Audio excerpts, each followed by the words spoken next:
Siener en Adrian Snyman, en dit is dan nou maandag 14 April 2025, en hierdie dateer uit 2021, 5de maand, 13de dag. Sjoe, dis amper, wat is dit, 4 jaar terug? Nou, amper 4 jaar terug. So, kom ons maak net hier dood, want anders gaan julle my heeltemal gek maak. Reg. Kom ons maak 'n sifting. Reg. Dis vandag 14 April 2025. Ek praat oor Adrian Snyman, oor die Sienerboeke. Is hierdie boeke korrek? Ek het daaroor 'n hele audio nou net gemaak, 'n video gemaak. Ek gaan hom vir julle plaas. En hier probeer Adrian Snyman, het hy 'n blog geskryf, omdat daar op 'n stadium 'n hele aantal onregmatige aanvalle gemaak is oor hom, oor sy boeke se leen. Daar sal nooit 'n nag van die Langmesse of 'n nag van Johannesburg wees nie. En ons jaag vrees in onder die volk, en dit gaan maar eintlik oor geld maak. Dit is die beskuldigings wat in daai tyd teen Adrian Snyman ingebring is. Reg. Nou, ons is in 2025 en dinge het drasties verander die laaste paar maande in Suid-Afrika. Reg. So kom ons lees, wat sê Adrian Snyman in hierdie blog oor wat is die kanse? Wat is die moontlikheid dat daar 'n slagting van blankes kan plaasvind in Suid-Afrika? Wat is die kanse daarvoor? Sal die regering dit toelaat? Soos iemand sê vir my, sê die regering gaan dit nie toelaat nie. Die regering het plaasmoorde toegelaat tot en met vandag. So enige ou wat vertrou op die regering, rook sy sokkies. Reg. So kom ons lees. Siener 'n misvuurbrand in Johannesburg. Iemand skryf aan my en sê hy stem saam met professor Andries Raad dat my idee van 'n nag van die Langmesse, dis nou in aanhalingstekens, net 'n wilhaar storie is wat nooit sal gebeur nie.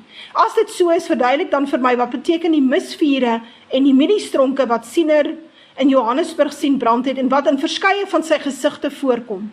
Hy het dit self verklaar as tekens van revolusie, bloedige geweld en selfs oorlog. Ja, weet jy wat sê hy? Net so terloops. Weet jy of hy dit hier gaan noem nie? Hy praat van die vleis wat aan die houte hang. Nou ons wat droom, ons sien die vleis wat hang aan die houte. En dit beteken, dis 'n slagting van mense wat plaasvind. As ons gaar vleis sien, of ons sien gaar bloed, Siener praat van gaar bloed wat in 'n gaatjie loop, dan praat hy spesifiek van Europa, dan praat hy van iets soos 'n kernbom, wat jou kook om jou dood te maak. Reg. So net terloops, Siener het soms in baie gruisame detail dinge beskryf. Reg. Ons moet nou nie de mekaar raak en dink Siener is 'n veeverhaal nie. Kom ons lees. Ten eerste wil ek net hier kategories stel dat nog Siener van Rensburg, nog ek, nou praat Adrian Snyman van homself, ooit van 'n nag van Langmesse gepraat het. Dis 'n uitdrukking wat in die volksmond ontstaan het, nadat sekere van Siener en Johanna Brandt se visioene onder oog gehad het. Terwyl Johanna Brandt in Desember 1916 'n nagaanval op Johannesburg deur swartes visueel voor haar sien afspeel het, sien die boek Engele Boodskap, het Siener dit weer in simbole waargeneem, sien boodskapper van God, hier is enkele voorbeelde. Hy sien 'n misvuurbrand in Johannesburg in die aand, hy sien dit op 6 Maart 1914. Volgens sy eie verklaring beteken dit dat geweld, dis nou die misvuur, in die aand of in die nag deur swartes in Johannesburg gepleeg sal word. Ek stem met hom saam. Dan sien hy 'n doodskus sak af in 'n graf, vure slaan uit en hardloop oor die land, net met een groot vuur wat vooruit kom. Dit sien hy op 4 April 1915. Geweld en bloedvergieting kom landwyd voor en die groot vuur wat hy vooruit sien kom het is 'n sekere aanduiding van oorlog. Hy praat in hierdie visioen spesifiek van die nakende mense wat oor die land vlug. Nou onthou wat ek julle gesê het, nou sê ek dit weer, en ek gaan bly praat, tot ek dit nie meer kan praat nie, wat nie meer lank is nie. Maar goed, luister mooi, daar's 3 oorlogswolke. Eerste oorlogswolk is 'n insident, iewers in Limpopo te doen met Zimbabweërs. Ek sê dit nou, wat ek nou vir jou verduidelik, sê ek na aanleiding van wat Blikstemdromer sien, en wat ek gesien het. Reg. En wat ooreenstem met Siener. Reg. So, hy sien hierdie insident. Tweede oorlogswolk, en dit het Vader vir my pertinent gesê, ek dink in 2021. Toe sê hy vir my, en ek skryf my drome op. Ek skryf hulle op, hulle is vir my so belangrik, ek sit dit op papier. Reg. Hy sê vir my, hulle gaan die geld afsny na hierdie land toe. Elke dag ontvang Suid-Afrika 2,1 miljard rand van die Joodse bankiers. Ek droom daai een by die komputer moet aansit, dat die geld nou daar moet wees, dat hulle dit nou wat ook al daarmee kan doen, hulle eet dit mos op, whatever. Toe hy die rekenaar aansit, toe sê die bank vir hom daar, ja, hulle moet maar eers kom gesels, voordat hulle 'n verdere sent kry. Toe sê Vader vir my, kyk, dis die tweede oorlogswolk. En die derde oorlogswolk is myns insiens hierdie doodskus wat afsag in die graf en vure wat uitslaan. En toe het Vader vir my, en dit het hy vir my gewys in 2014, het ek gesien, hierdie moord op 'n baie bekende en berugte leier, swart leier in Natal. Reg. En dit sal die lont wees, wat aan die brand gesteek word, en die vure sal reg oor die land hardloop. Hy is reg. Die Zulus gaan baie kwaad wees. Reg, op 1 Oktober 1917 sien hy mieliestronke wat by Johannesburg aan die brand is, en andermaal is dit 'n teken van bloedige geweld wat daar sal plaasvind. Op 12 Julie 1923 sien hy in die weste kom 'n groot hoop mieliestronke uit wat aan die brand is. Hy was van mening dat dit die begin van die tweede rebellie of burgeroorlog kan wees. Die visioene van Siener wat ek in my publikasies vertolk het en wat reeds bewaarheid is of nog in vervulling moet gaan, word later in hierdie artikel behandel. Selfs al laat ons Johanna Brandt en Siener se visioene buite rekening, is daar oorgenoeg bewyse dat swart terroristegroepe in Afrika sowel as in Suid-Afrika al by verskeie geleenthede blankes aangeval en uitgemoor het. En die wyse waarop Ramaphosa, maar veral Julius Malema en sy EFF-kamerade voortdurend haat teen die blanke aanblaas, lyk 'n gewelddadige konfrontasie onafwendbaar. Hierdie grenslose haat vir God se uitverkorenes het reeds begin kort nadat Adam en Eva die tuin van Eden moes verlaat en Kain vir Abel doodgeslaan het. Swart geweld teen blankes in Suid-Afrika dateer al vanaf Jan van Riebeeck se dae. Die eerste blanke seentjie, die jong skaapwagtertjie David Jans, is op Sondag 19 Oktober 1653 deur 'n strandloper vermoor, terwyl van Riebeeck hulle 'n erediens in die fort bygewoon het. En hoewel die blanke vanuit die staanspoor alles in sy vermoë gedoen het om die wederwysige verhoudinge te verbeter, kon hy nie daarin slaag nie. Vele male is sy hand van broederskap te vergeefs na swartes uitgereik. Daar is selfs probeer om ooreenkomste met hulle aan te gaan, vriendskapsbid te sluit, toegewings te maak, dog sonder enige sukses. Sedert die vroegste tye al word daar ook gepoog om swartes se lewensstandaard gratis en teen groot koste te verbeter. Daar is selfs huise en skole vir hulle gebou, maar ook dit was te vergeefs. En op laas het die blanke alles prys gegee en homself verneder deur aan die swarte die reg te gee om oor hom te heers. Maar ook dit het hoegenaamd niks verander nie. Inteendeel, die swarte se venynige haat en veragting is daardeur net verder aangeblaas. Gaan dink mooi, die wet is gemaak. Ag, hulle wou al 2018 die wet insit, te trap hulle water. Ek weet nie vir watter rede nie. Maar dit is nou, Vader het hulle toegekeer, maar die tyd is nou, om jou eiendom te vat. Dit is jou bankrekening, jou pensioenfonds, jou beleggingsfonds, jou whatever. Dit kan jou huis, jou kar, of jou plaas wees. Reg. En dit is 'n rasgeoriënteerde wet. So die eiendomsonteieningswet is net vir blankes. Ons gaan blankes se goede vat. Reg. Die plaasmoorde gaan onverpoos voort. Ek dink daar's 'n plaasaanval in Suid-Afrika omtrent elke dag.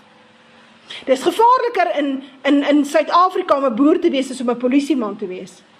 Dit sê mos alles. Reg. Uitsprake is nie meer hate speech nie. Hulle kan maak wat hulle wil, hulle kan sê wat hulle wil. Jy's nou die dag beskryf as 'n hond. Is effektief nie, daar's gesê, jy's nie 'n mens nie. Jy weet mos wat op WhatsApp aangaan, jy sien mos die videoetjies wat verbykom. Of, is jy met jou kop in die sand, dat jy nie weet wat om jou aangaan nie, dan hoop ek hierdie hele live maak jou wakker. Reg. So, daar word openlik gepraat, en soos ek nou net gesê het, Trump het in hierdie week, nee, was dit laasweek, ekskuus tog, einde laasweek, het Donald Trump, president van die VSA, 'n video laat saamstel, dis nie hy nie, die CIA het dit vir hom gedoen, en op Truth Social gesit, waar al Julius Malema sy uitsprake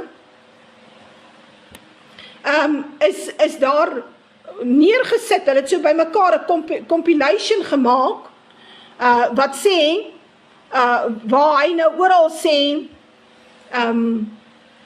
who cut the throat of whiteness, and we haven't called for the killing of whites yet. En dit so, hulle is baie openlik daaroor, reg, hierdie fynynige haat teen die blanke, en alles is die blanke se skuld. En ons mag nie gaan kla by die VSA nie, en die VSA mag ons nie help nie. Ons is 'n probleem, ons is 'n struikelblok vir hierdie ANC-regering, en hulle sê dit openlik, reg. Ek meen, nou die dag is daar teen Kalikriel hulle sake gemaak van verraad, hoogverraad, omdat hulle die VSA besoek het. Nou as dit nie die haat is vir die blanke nie, weet ek nie, dan praat ek nie eers van die Bela wet nie, wat eintlik gaan daaroor om Afrikaans heeltemal uit die skole uit te haal. Kom, laat ons begin dink, kom laat ons breins gebruik. Goed, ek lees, die geskiedenis vertel sy eie verhaal. Daar is oorgenoeg bewyse uit die geskiedenis van die swart man se ewige en diep gewortelde haat, wrok en vernyn teenoor die blanke. Aan die 60er jare van die vorige eeu is blanke gemeenskappe in Afrika herhaaldelik en wreedaardig deur swart terroriste aangeval en uitgemoor. Skrikwekkende geweld het destyds losgebars toe Mau terroriste die blankes in afgeleë dorpe in Noord-Angola en in die Belgiese Kongo stelselmatig begin uitwis het. 'n Houtreier, Zacharias, was op 15 Maart 1961 met sy helper op pad na die saagmele by Primavera plantasie, toe hulle skielik die bekende strydkreet Mata Upa gehoor. En byna terselfdertyd het die wilde angskrete van blankes opgeklink. Paniekbevange het Zacharias en sy helper in 'n leë krat op die vragmotor gaan skuilings soek en beangs en magteloos meer as 'n uur lank aanskou hoe dat 'n horde van sowat 300 swart terroriste blanke inwoners in die strate van Luwu aanval, ander is uit hulle huise gesleep, met pangas doodgekap of op een van die reuse meganiese bandsae lewend in stukke gestaag. Blankes is ook in Duits-Oos, Tanganyika en daarna in Noord- en Suid-Rhodesia vermoor. In 1962 het 'n gewelddadige insident in die Parel plaasgevind wat vir ons kan dien as 'n waarskuwing van 'n smelende bedreiging wat vroeër of later dwars oor die land kan uitbars. Dit was as te ware 'n nag van die lang messe in die kleine en stem baie ooreen met Johanna Brandt se nagaanval op Johannesburg, as ook Siener van Rensburg se gees van verskrikking wat oor die land gaan beweeg en waarin duisende blankes kan sterf. Hy het gesien dit begin net na afloop van 'n baie belangrike persoon se begrafnis. Johanna Brandt het swartes weer in Johannesburg in die geheim sien by mekaar kom, en nadat die aanval begin het sy ons mense soos blare voor die wind sien wegwaai, op die vlug slaan, maar ook gesien hulle word ingehaal. Gedurende die naandag van 22 November 1962, omstreeks 2 uur, het sowat 200 Poko-aktiviste in die Parel, gewapen met byle, bangas, sabels en revolvers, in die geheim by mekaar gekom en in 2 groepe die gevangenisse en polisiestasie bestorm. 3 aanvallers is voor die polisiestasie doodgeskiet, ander is gewond en talle gearresteer, die res het op die vlug geslaan en aangesluit by sowat 100 makkers, wat toe nog op pad was, tronk toe. Hulle het 'n nuwe groep gevorm en op blanke huise in Loopstraat begin toesak. Inwoners is uit hulle beddens gesleep, genadeloos aangerand en selfs doodgeslaan. Die 18-jarige Rensha Vermeulen en haar vriend Frans Richard is in die straat deur skreeuende Poko-lede oorval en wreedaardig doodgekap. Die polisie het net te laat opgedaag, maar tog nog daarin geslaag om 5 aanvallers dood te skiet. Die res is toe al skreeuende die winkels in die Hoofstraat bestorm, vensters gebreek en ook ander inwoners wreed aangerand. Dit het al gebeur. Met die verskyning van Volksverraad in 1996 deur advokaat P.J. Pretorius, is ek deur Ferdi Hartzenberg van die KP gedagvaar en moes na Pretoria gaan vir die hofsaak. My broer het my op Jan Smits lughawe kom ontmoet. Terwyl ons na sy motor gestap het, het 'n polisieman ons daar ingewag.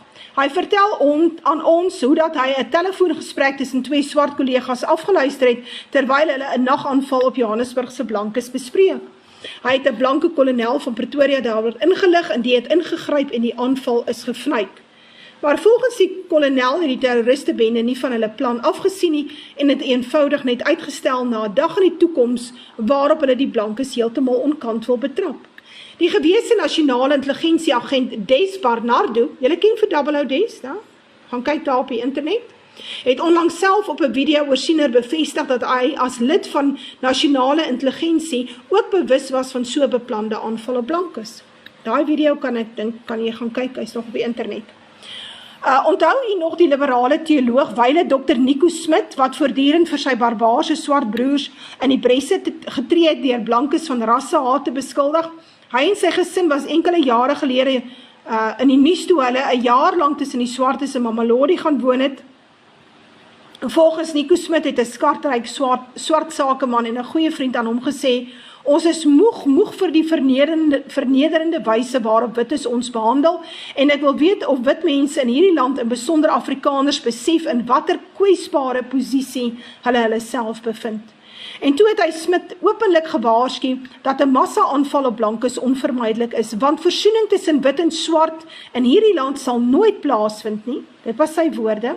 Die gevoelens teen julle wites is besig om 'n breekpunt te bereik en ek vrees vir die dag wanneer swart mense in 'n massastormloop op die wit dorpe gaan toesak en alle ondernemings van wit mense aan die brand steek.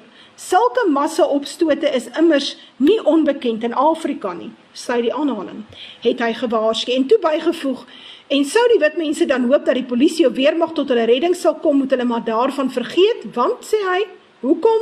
Want ons weet reeds die polisie en die weermag sal hulle swart makkers bystaan en ondersteun. Nou op 20 Mei 1983 het 'n spesiale taakmag van die ANC se Umkhonto we Sizwe onder leiding van Abu Bakr Ismail 'n motorbom met 40 kg plofstof net buitekant Netbankplein in Kerkstraat Wes Pretoria gelaat om teen 4:30 namiddag op 'n Vrydagmiddag te ontplof.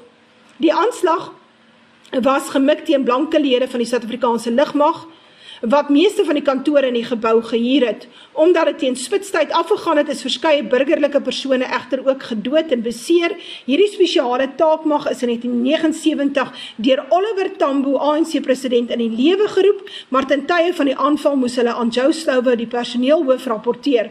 Nelson Mandela het vanuit die tronk die aanval goedgekeur en toestemming gegee vir die operasie. Altesaam 19 mense is gedood en 217 is beseer. Dit word as een van die grootste aanvalle deur ANC-terroriste beskou. Die hanteerders van die bom, Freddy Shangwe en Ezekiel Maseko, sterf ook in die ontploffing, nadat dit 10 minute te vroeg afgegaan het. Ten minste 20 ambulanses ingespan om die dooies en die gewondes af te voer. Dit is 'n massaslagting wat plaasgevind het. My ma het aan die oorkant van Lugmag hoofkwartier gewerk in Pointons, op die 9de vloer. Sy het gewerk vir gevangenisdiens. Gevangenisdiens kom 3:15 uit. Sy was op die bus toe daai bom afgegaan het. So, hulle het ledemate van mense gekry op die windowsills, op die vensterbanke van Pointon gebou op die 9de vloer. So ja, dis met wie ons te doen het. Dis met wie ons te doen het. Ek sien ou Rob Hershoff, baie betrokke by baie geselsies op die internet. Ou Rob Hershoff het nou die dag openlik verklaar, die ANC was nog nooit 'n werklike, ordentlike politieke party, en 'n party wat 'n demokratiese party en what have you nie. En tog het die Jode in die VSA en Brittanje en Europa, die ANC, wat eintlik 'n terroristeorganisasie is, gesteun, sodat hulle die land kan oorneem deur middel van 'n one-man, one-vote verkiesing. In 1994 was die ANC, they were the man. Hulle gaan soveel veranderinge bring. Toe die regses, waarvan ek een was, gesê, maar dit is 'n gemors, en dit sal in 'n gemors ontaard. Met die gepaardgaande slagting van die ekonomie en die blankes in die proses. Toe is ons uitgemaak as rassiste en haters, en ons weet nie waarvan ons praat nie. Nou ja. Nou hoe is dit moontlik? 30 jaar na die tyd het alles in vervulling gegaan. Maar ou moet maar luister as die regses praat. Die Bybel sê nie verniet, die hart van die wyse is na regs nie. In Oktober 2020 spreek Julius Malema sy volgelinge toe in verband met die gebeure by Senekal, na die moord op die 21-jarige Brendan Horner. Daar was toe reeds 400 plaasaanvalle en die koelbloedige moord op Brendan Horner was as te ware die laaste strooi vir baie blankes, en hulle het 'n optog na Senekal gereël met 'n duidelike boodskap: stop die plaasmoorde. Ons is nou 5 jaar verder, niks het verander nie. Maar Malema het dit beskou as uittarting en wit mense openlik uitgedaag en gesê hulle soek konfrontasie. Ons sal wites nie toelaat om te doen wat hulle wil in hierdie land nie. Het hy gesê, laat ons hulle wys wie besit hierdie land. Dit is ons land en ons sal dit verdedig met alles tot ons beskikking en as dit moet selfs met ons lewens. En laat ons kyk as die boere kom aan wie se kant die polisie gaan wees. My heerlikheid, uit die perd se bek. Hy is later in 'n TV-onderhoud daarvan beskuldig dat hy met sy uitsprake besig is om oorlog in Suid-Afrika te stook. Sy antwoord was, so what? So be it. By 'n vorige geleentheid het hy gesê, as die grondkwessie nie opgelos word nie, is daar oorlog. Met ander woorde, blanke boere moet hulle grond sonder vergoeding aan swartes afstaan, of dit sal met geweld van hulle afgeneem word. Ook ander het gewaarsku. Marciner en Johanna Brandt was nie die enigste persone wat gewaarsku het dat daar 'n gewelddadige botsing tussen swart en wit in Suid-Afrika gaan plaasvind nie. Twee Amerikaanse kerkleiers, Rick Joyner en Roger Thiel, het dit voorspel. Op 16 Mei 1993 het Rick Joyner van Amerika 'n visioen gehad van rassegeweld wat op 'n ongekende skaal in Suid-Afrika uitbreek. Blankes het swartes doodgemaak en swartes het duisende blankes doodgemaak. Die regering het sy gesag heeltemal verloor en daar was reg deur die land anargie. Die moordorgie was so wyd verspreid oor die hele land dat die Verenigde Nasies hulpeloos erken het dat die situasie buite die vermoë van enige iemand was om in te gryp, die orde te herstel en die moorde stop te sit. Die hele wêreld het dag na dag in ongeloof toegekyk terwyl berigte oor die slagting ingekom het en elkeen het skynbaar die gruwels van die vorige dag oortref. Hier is 'n aanhaling, nou. Nou ek wil vir jou sê, ouens soos Rick Joyner en Roger Thiel is liberale predikers. Ons het nie te doen met regse rassiste nie, dis liberale predikers wat hierdie profesie gegee het vir Suid-Afrika. Nou ja, selfs MI6, die Britse geheime diens, het verwag dat geweld sal uitbreek wanneer Mandela sterf en in November 2007 het MI6 in 'n vertroulike dokument al die buitelandse ambassades in Suid-Afrika gewaarsku om wanneer Mandela sterf en begrawe is, onmiddellik na afloop van die begrafnis die land te verlaat, aangesien geweld gaan uitbreek, alle lughawens sal dan gesluit word en slegs persone wie se name op Mandela se begrafnislys verskyn, sal die land kan verlaat. MI6 was destyds vas oortuig daarvan dat Mandela se dood die sneller sou wees vir swart op wit geweld in Suid-Afrika, maar omdat ek dit as 'n moontlikheid beskou het, word ek tot vandag toe daarvan beskuldig dat ek leuns versprei het. Mense, as ons nie wakker is nie, dan gaan ons onverhoeds gevang word. Reg. En 'n begrafnis is 'n maklike katalisator vir 'n konfliksituasie. Veral in Suid-Afrika. Ons balanseer op 'n mespunt. Elke nou en dan, as jy die woord social unrest insit in die foon, dan gooi jy vir jou die berigte so uit, van hierdie liberale koerant en daai liberale koerant, wat waarsku. Nou maar dan is hulle almal leenaars en bedrieërs. Hulle is almal opswepers. Hulle is besig om vrees in te jaag by hierdie volk. Op grond van wat sê hulle dit? Op grond van inligting wat hulle ontvang van intelligensiedienste af. Maak tog nie die fout nie. Op die aand van 4 April 1994 het die Amerikaanse prediker Roger Thiel in Durban voor 'n groot gehoor voorspel dat ongekende geweld nog in Suid-Afrika gaan plaasvind. Hy het die blanke soos volg gewaarsku. Aanhaling. Wees voorbereid op die geweld wat sal uitbreek. Bloed gaan in die strate loop, alles in die land sal afgebrand word. Ek kan in die moeilikheid kom deur dit te sê, maar ek gee nie om nie. Ek is reeds tot by my ore in die moeilikheid. Hulle sal al julle liggawens sluit. Dit sal gesluit wees vir almal behalwe hulle wat toegang het op grond van verdienste, herkoms, autoriteit ensovoorts. Maar as jy nie 'n nommer het nie, as jy nie op hulle naamlys verskyn nie, sal jy nie die land mag verlaat nie. Ek wil vir jou sê, as jy nie daai buitelandse paspoort het nie, klim jy op geen vliegtuig nie. Dis waar. Die Australiese eerste minister Scott Morrison het pas aangekondig dat geen Aussies voor 2022 die land mag verlaat nie. Dit is interessant, hulle het dit gedoen in daai tyd, was in die COVID tyd, maar hulle sluit eenvoudig die lughawe. En juist nou dat daar nog 'n kans is om mense betyds te waarsku, kom iemand soos professor Andries Raad met sy polities korrekte uitsprake dat daar geen swart op wit geweld sal wees nie, en dat Siener net gesê het daar wag swaar tye op ons, maar as ons die geloof behou, sal alles ten goeie meewerk. Dis mos nie heeltemal waar nie. Ja, ons moet die geloof hê, maar geloof sonder dade is dood. So, as jy die gevaar sien aankom, waarsku die ander, maak gereed vir die moeilikheid. Hy ag dit nodig om die volk in te lig oor hy ag dit nie nodig, dis 'n professor Raad, om die volk in te lig oor al die onheile waaroor Siener die bassein geblaas het nie.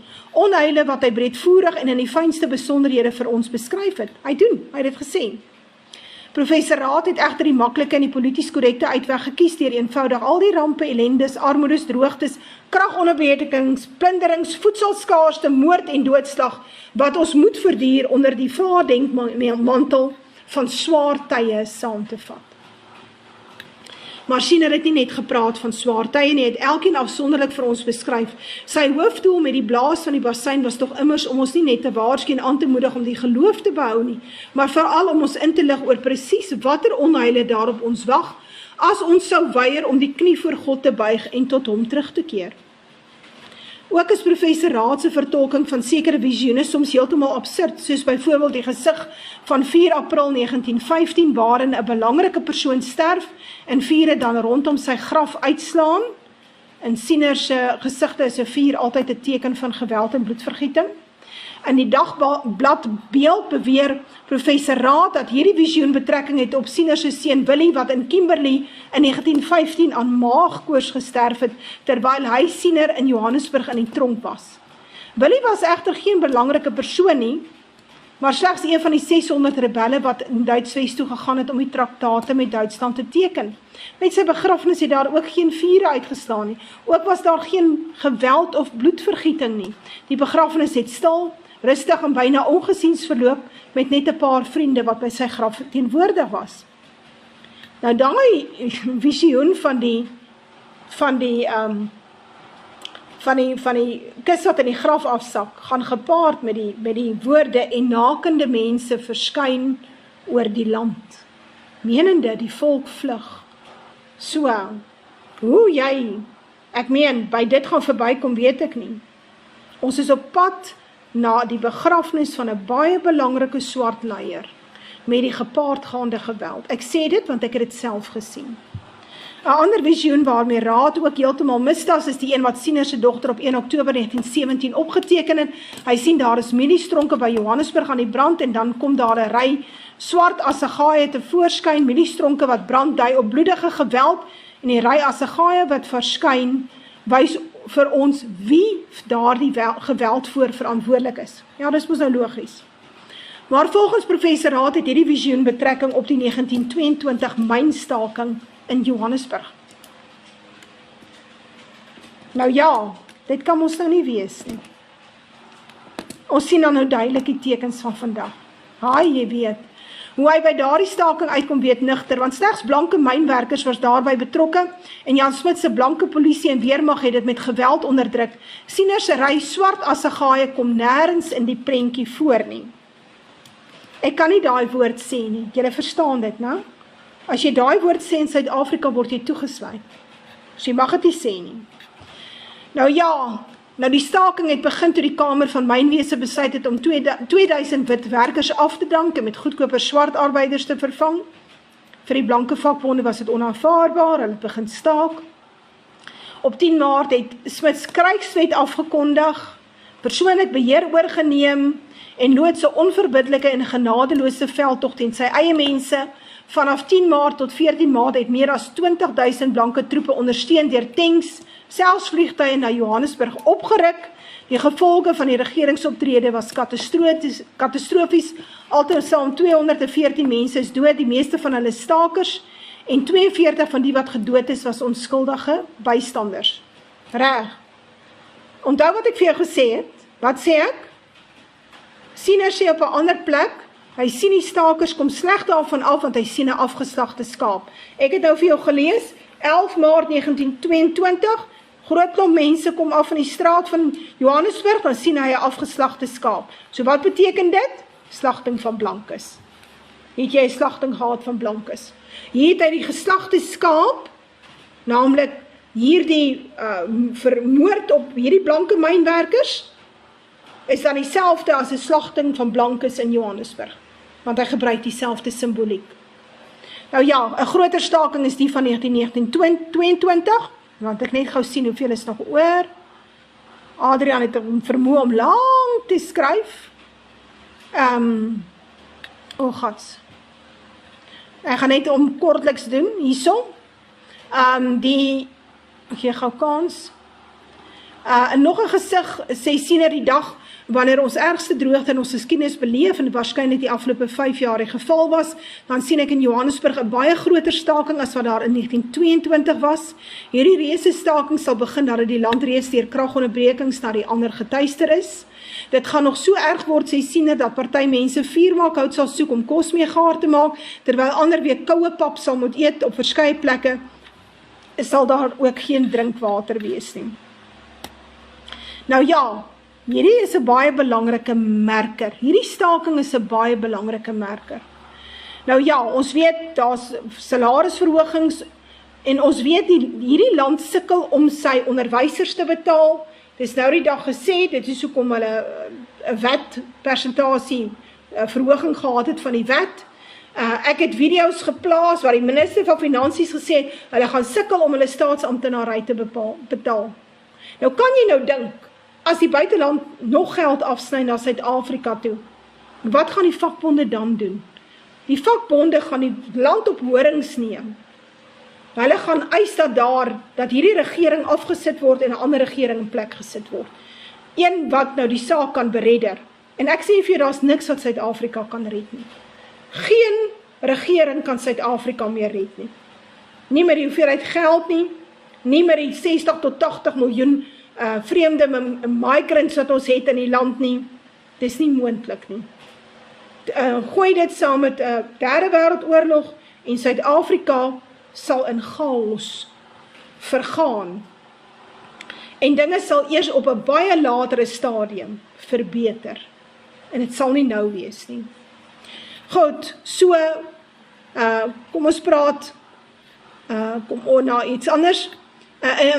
Nog 'n visioen, hy sê in een van sy ander visioene vertel Siener oor ons dinge in die toekoms gaan verloop nadat blankes op elke moontlike manier eers deur die ANC regime, daarna die Doringbos of tussentydse was die regering verneder, verguis, vertrappe van alles beroof is. Hierdie visioen is in 1920 in 'n muur in 'n huis in Alberton Noord versteek en in 1961 deur meneer Gabriel Harold ontdek, toe hy deurkusyn in sy huis uitgebreek het om die deuropening te vergroot.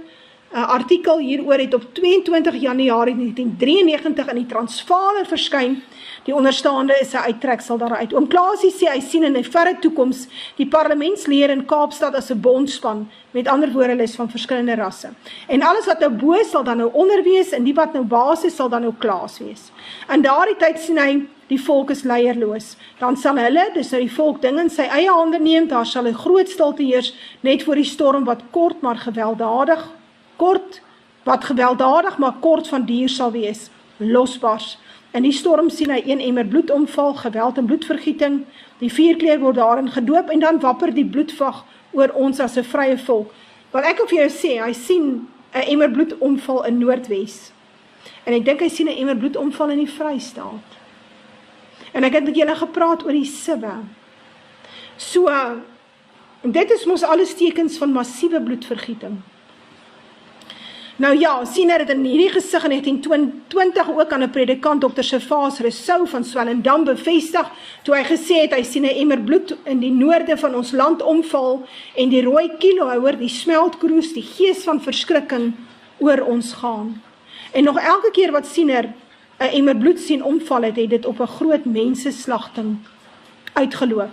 Dis is daar nou een visioen van Siener is wat bo alle twyfel hard en duidelik vir ons sê dat die pad na ons uiteindelike vryheid 'n diep bloedstoor sal agterlaat, dan is dit daardie emmer bloed wat omval waarin ons vlag gedoop word, want ongetwyfel gaan dit baie groot bloedoffers vra.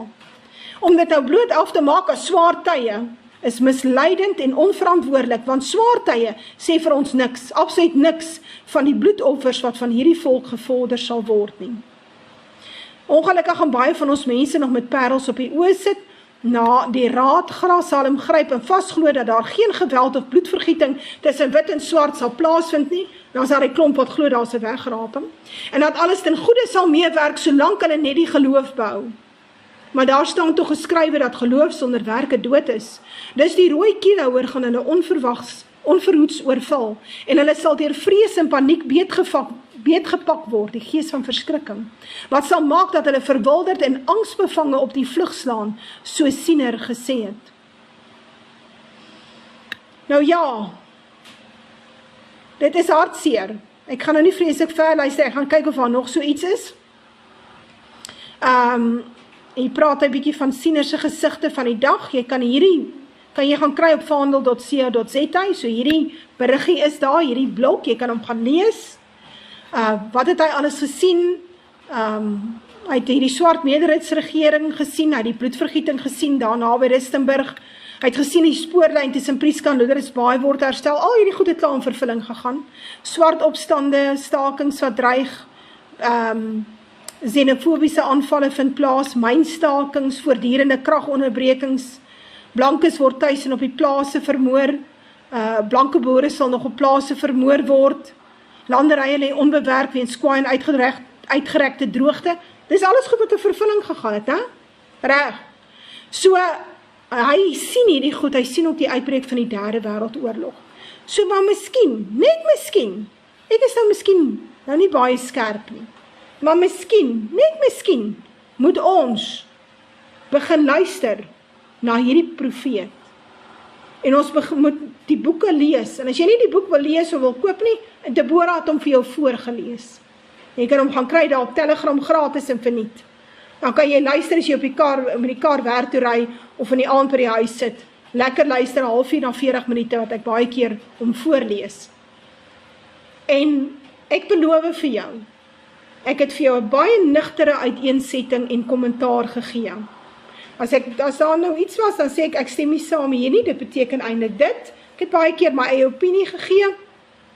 Maar, onthou, in 2025 is dit veel makliker om 'n visioen te interpreteer as in 1930, 1940, 1950 of in 2006. Verstaan julle die probleem? So is vir my baie makliker, met al die dinge wat nou aangaan, om te sê, kyk, dit is waarheen ons op pad is, kyk waarheen, 'n ou moet vir jouself die vraag vra, om watter rede is die FSA nou so vriendelik teenoor die blanke Kaukasiërs, die Afrikaners, dat hulle ons sal refugee status gee? Hulle wil nou, daar's nou 'n wet wat hulle ter tafel wil hê, ek dink in die Senaat, dit was die laaste week in die koerant, in die nuus, op die internet. Daar is een of ander representative van Texas, wat dit in die wet wil inskryf. Hy wil 'n wet ter tafel hê. Dis nou boonbehalwe Trump se executive order. Hulle wil 'n wet ter tafel hê, dat die blankes in Suid-Afrika, daar staan Caucasian, dat hierdie refugee status het en na Amerika toe kan kom. Om watter rede? Wat weet die FSA wat ons nie weet nie? Dat hulle nou dink Ons is in so groot gevaar dat ons eintlik vlugtelinge gaan word in ons eie land. Dink 'n bietjie. Wel, as mens nou in ag neem, die CIA en MI6 is baie bekend vir hulle staatsgrepe en dat daar geweldige druk op hierdie regering uitgeoefen word. En ek het julle gewaarsku, die plan is om die regering te lig. En die enigste manier om te lig is om die geld af te sny en te sorg dat die kreti en die pleti, hierdie ander lot, op voetsoolvlak, die grassroots, dat hulle die regering lig.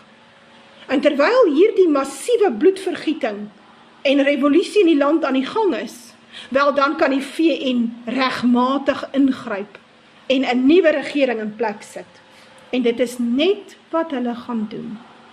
En dit is iets wat Siener baie duidelik beskryf. So, en daaroor het ek ook al gepraat, jy sal die video kry op YouTube, daar by Deborah de Rigter se kanaal. So, nou vra ons weer eens, ek vra die vraag, wil jy vir my sê, dat ons in Suid-Afrika sal nie so iets oorkom nie? Wat maak ons so spesiaal? Nou ja, ek is Deborah de Rigter, nie my nommer gee nie, jy moet my maar kontak op e-pos, of vra my aan, ek kan op my WhatsApp groepe wees, ek vergeet partymal, ek gaan hierdie video laai op YouTube, sodat almal kan luister na hierdie baie belangrike bespreking van, is daar 'n nag van Johannesburg, wat is die kanse vir so 'n slagting, is dit moontlik dat ons in 'n bloedige revolusie ingaan, so ja, ek hoop julle het lekker geluister, ek sal die kommentare oopmaak.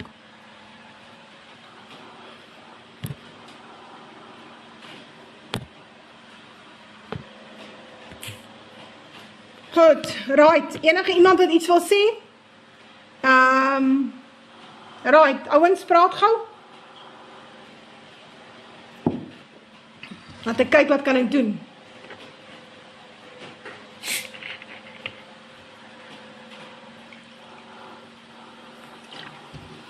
Marina, ek is bly.